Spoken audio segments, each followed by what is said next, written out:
ছেলেদের কাঁদানো এত সহজ না। একটা ছেলে রাস্তাঘাটে মার খেয়ে পড়ে থাকলেও সে কাঁদে না। তাকে তার বাবা মা ইচ্ছে মতো বকা দিলেও সে কাঁদে না, বরং শান্তি পায়। তাকে ক্লাস টিচার বেদ দিলেও সে কাঁদে না। তাকে তার প্রিয়জন রাগ অভিমান করে যদি একটা থাপ্পড় দেয় তবুও সে কাঁদে না, বরং সেই থাপ্পড়ে সে ভালোবাসা খুঁজে নেয়। এক কথায় বলতে গেলে ছেলেরা কাঁদেই না।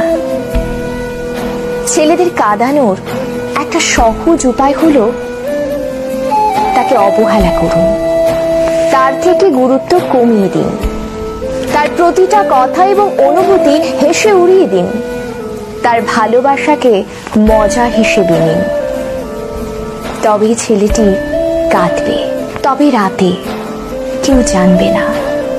আপনি এইটুকু করে এক রাতে তাকে যতটুকু কাঁদাতে পারবেন, বাকি সারা জীবনেও তাকে ততটুকু কাঁদাতে পারবেন না। কথাগুলো হাস্যকর মনে হলেও মিথ্যে নয়। একটা ছেলে মন থেকে ধরে প্রতিটি দেহের প্রতিটি অংশের কষ্ট অনুভব করলে তখনই ছেলেদের চোখে অশ্রু নামে।